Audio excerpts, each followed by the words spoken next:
This video is of my RCA TR3 wheel-to-wheel tape player that formerly belonged to Lieutenant Governor George Lester Maddox. Since it's not, I'm also playing the tape that originally came with it when I bought it. And since it's not a very loud tape, I'm going to be playing it through my Admiral stereo.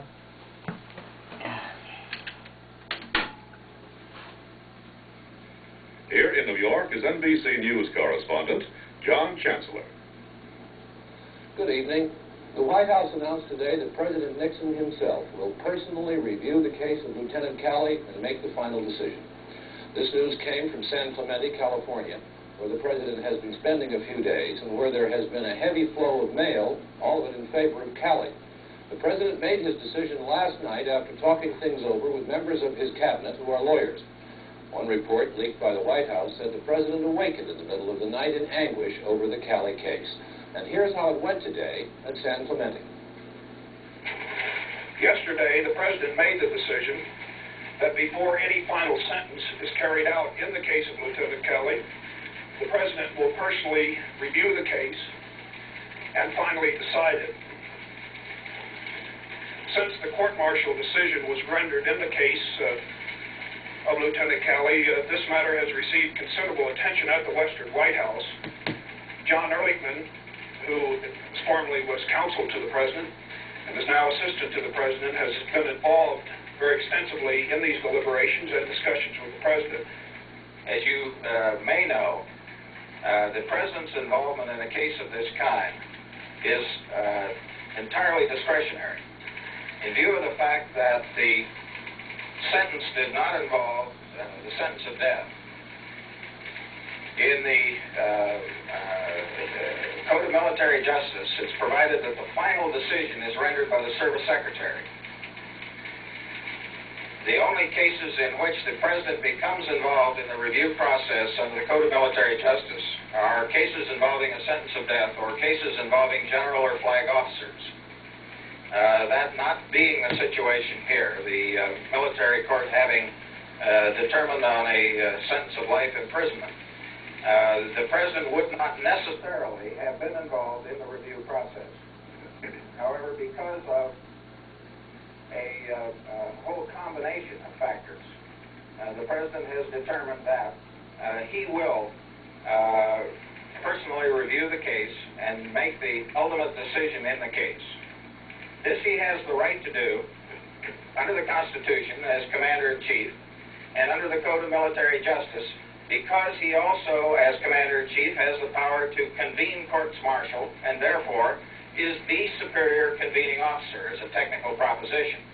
And so he can step in and dispose of the case as the superior convening officer. It's just a matter of a few days or a week or so before they reach the president. Oh, no, you see, it's going to take anywhere from 30, 60, perhaps 90 days just to get the transcript out. But the president feels that it's important that this particular case have this additional kind of review prior to the execution of sentence. And that is the reason for his making the decision and announcing it at this time. In December of 1969, when the first headlines were appearing about the My Lai affair, President Nixon was asked about his reaction, and this is what he said. What appears was certainly a massacre, and under no circumstances was it justified. The president also said, I am going to do everything I possibly can to see that the facts in this incident are brought to light and that those who are charged, if they were found guilty, are punished. Mr. Nixon got some support today from a surprising ally. Senator George McGovern endorsed the president's decision to involve himself in the case. Both hawks and doves are deeply disturbed by the Calley trial. I can't recall any single incident in this war that so unified the American people against a particular verdict as this one. And I think the reason is that people who were opposed to the war from the very beginning know that you can't correct that mistake by singling out one or two or a half a dozen men to put the blame on. The people who support the war feel that Lieutenant Calley's actions were explained on the grounds that we were there to fight an enemy where it's very difficult to tell friend from foe. And we know it is a fact that women and children have been involved as combatants in this war. So while I don't want to pass judgment specifically on what the court did in this verdict, I didn't sit on the jury, I didn't listen to all the details of this, I think the more profound fact is that the American people are disturbed about any implication that one young junior officer should bear the burden for the tragedy of this war. Keep in mind that after World War II, we hung the generals, not the lieutenants and the sergeants. Alabama Governor George Wallace and Georgia Lieutenant Governor Lester Maddox saluted Calley last night. They were the stars at a rally put on by the American Legion in Columbus, Georgia. They played to a half-capacity crowd, and most of the time, their message was political. You're here for the cause of America, the whole of America. I'm not sure, but I think that that's Lester Maddox talking. You're here for the cause of freedom. And there's one man in this country that has accomplished more than we as governors and lieutenant governors and presidents and congressmen and others have been able to accomplish. Many of us have fought to accomplish it. Many of us have wanted to. Rank-and-file Americans have wanted to see our people get together, but we have not met with success. And along comes Lieutenant Calley, and he said,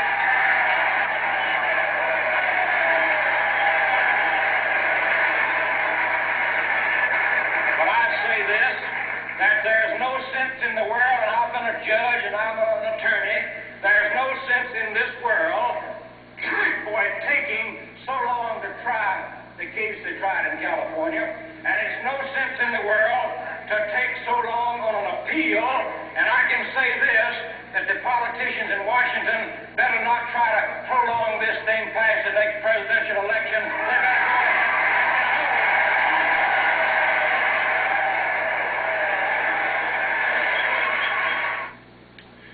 This is NBC Saturday Night News, April 3rd, 1971. Good night for NBC News.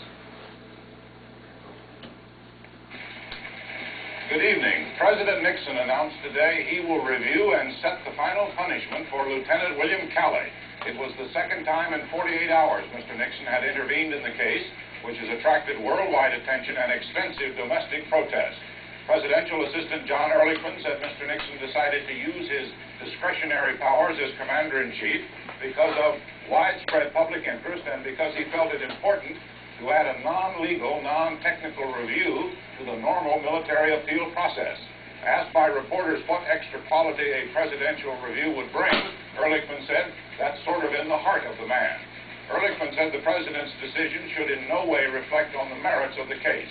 Dan Rather reports from San Clemente, California. Contrary to what many people seem to believe, President Nixon didn't have to put himself into the Calley case at all. His options were three. Number one, leave the decision completely up to the jury and the usual military review procedures. Number two, wait until the usual Army reviews were completed and then decide whether or not to put himself as Commander-in-Chief into the case. And number three, announce now that he wanted the final decision on Lieutenant Calley. Having decided on number three, announcing now that he would have the final say, the President sent out his highest-ranking personal staff lawyer, John Ehrlichman, to explain.